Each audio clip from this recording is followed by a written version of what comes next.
kemudian katanya kayak artis Bollywood. Insya Allah, seperti insya apa, Allah, Kak? insya Allah. Ya, alhamdulillah ya, namanya kalau kita melakukan hal ini udah pasti pro dan kontra itu pasti ada gitu ya. Tadi mungkin itu ada yang pro, tapi juga pasti ada sebagian masyarakat yang kontra. Sangat amat bisa dipahami, suatu hal yang udah aku tahu akan terjadi, nggak apa-apa. Tapi ya memang ini keputusan yang aku sudah pikirkan sudah sejak lama, dan mungkin banyak yang nggak tahu bahwa semua keputusan aku untuk melakukan operasi plastik atau operasi kosmetik itu semuanya sudah aku pikirkan dan sudah aku rencanakan dari berbulan-bulan, bahkan mungkin bertahun-tahun sebelumnya gitu ya. Dan itu semuanya sudah mendapatkan restu dan ridho dari mama. Bahkan sebenarnya salah satu yang banyak mensupport aku untuk melakukan ini adalah mama sebetulnya. Ya, beliau ya. Karena dulu 2023 aku pertama kali melakukan facelift di Korea pada saat itu dengan Dr. Song, itu juga mama yang memberikan ridhonya. Dan pada saat tahun 2025 aku mau melakukan 2 prosedur langsung, yaitu prosedur facelift dan juga rhinoplasty. Itu juga beliau juga sudah, almarhumah sudah tahu gitu. Alasannya apa sih yang paling signifikan mungkin?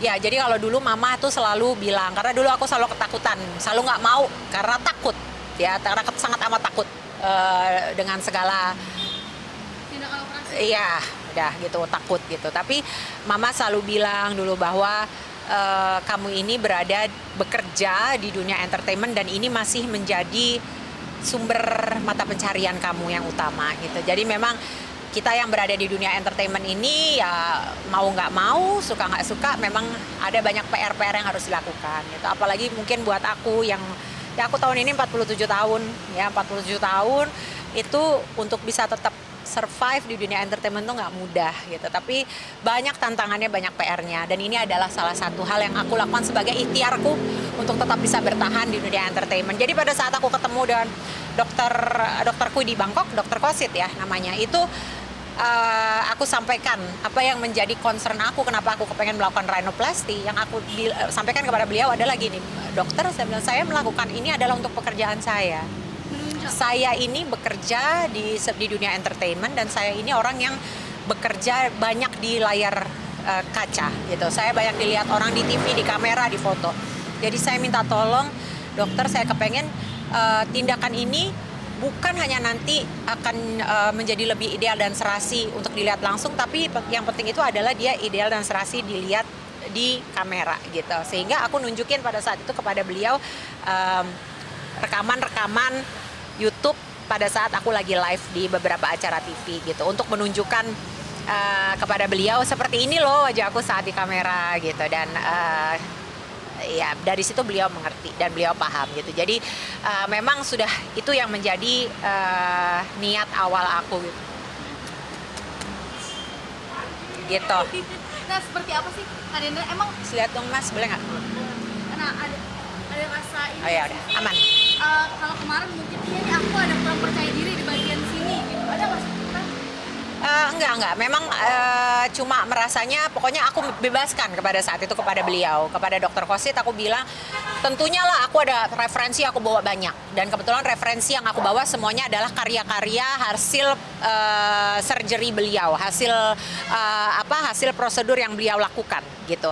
Dan dari referensi itu aku sampaikan kepada dokter Kosit, dan aku cuma bilang sama dokter Kosit, saya sih merasa kayaknya kok kalau di kamera saya seperti melihat kurang serasi. Apa di bagian apa tadi? Ya, hidung saya dengan yang lain, dengan tulang pipi, bentuk mata, dengan dagu. Apalagi semenjak saya melakukan tindakan operasi facelift, karena rahangnya jadi lebih tegas, tulang pipinya jadi lebih tegas gitu, sehingga saya merasa kayaknya mungkin nggak untuk lebih serasikan gitu. Dan ya itulah akhirnya dokter Kosit melakukan beberapa hal supaya lebih serasi. Nah, aku percaya beliau pasti lebih punya mata yang lebih tepat untuk bisa memberi penilaian, karena kalau beliau kan memang udah bidangnya beliau, dan memang beliau ini udah bisa dikatakan, bukan bisa dikatakan, tapi beliau ini terbaik dokter, bukan di dunia, bahkan pasien beliau tuh datang dari mana-mana, dari seluruh dunia gitu. Tapi lokasinya di Bangkok, tapi beliau ini terbaik memang, sehingga orangnya sangat perfeksionis, sangat detail gitu, sehingga itulah salah satu alasan utama kenapa aku memilih beliau. Bahannya yang mana aja? Pipi atau hidung atau apa ya? Enggak. Hanya hidung. Hidung aja. Iya, Oh, makanya. jadi hidungnya memang jadi fokus utama dan Memang rhinoplasty. Yang aku lakukan itu hanya rhinoplasty di Bangkok. Perubahan rekonstruksi hidung. Jadi nggak ada yang lain, tulang pipi, dagu semua nggak ada aku apa-apain.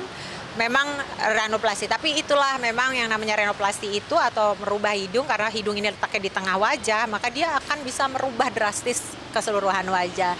Itu makanya harus memilih dokter yang tepat, yang mengerti apa yang kita mau dan yang memang bisa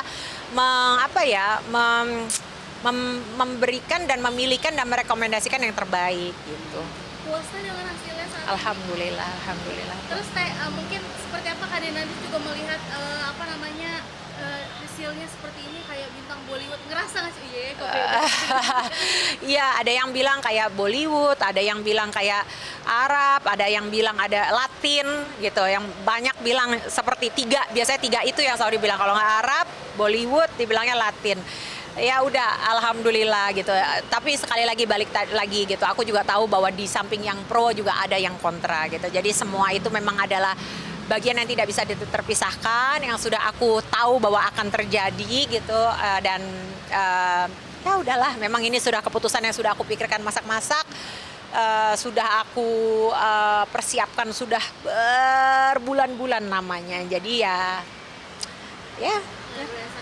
Kak, mungkin katanya fantastis 300 juta sekali operasi. iya, memang kooperasi bersama dengan Dokter Kosit itu adalah bisa dibilang salah satu mungkin yang termahal gitu.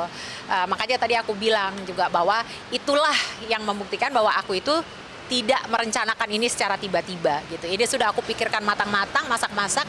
Orang lain mungkin yang usahanya mungkin membuka toko kelontong, salah satu cara yang dia harus lakukan di awal adalah untuk membeli modal ya, inventories awal. Nah, kalau aku, karena aku pekerjaannya di dunia entertainment, maka modal yang harus aku keluarkan adalah di diriku sendiri. Dari mulai menjaga kesehatan, olahraga, treatment kecantikan, jaga makan, hidup sehat, menjaga skill, mengasah skill, membuka mata terus terhadap perubahan musik yang terjadi di sekitar, di dunia, di Indonesia. Tetap harus relate dengan apa yang terjadi di Indonesia dan di dunia. Dan ya mungkin di saat-saat tertentu dan di periode-periode masa-masa tertentu memang mungkin harus mengambil suatu keputusan untuk melakukan hal yang cukup bisa dibilang drastis, dan ya seperti ini, ada pro ada kontranya gitu. Tapi memang balik lagi ya, dunia entertainment ini adalah dunia yang tidak mudah untuk bisa survive di dalamnya. Jadi aku berharap semoga dengan apa yang sudah aku lakukan ini bisa nantinya membuat aku masih bisa bertahan di dunia entertainment gitu. Mudah-mudahan masih bisa cari nafkah di sini, karena aku masih belum menemukan sumber penghasilan lain selain dari dunia entertainment ini. Itu sih. Kenapa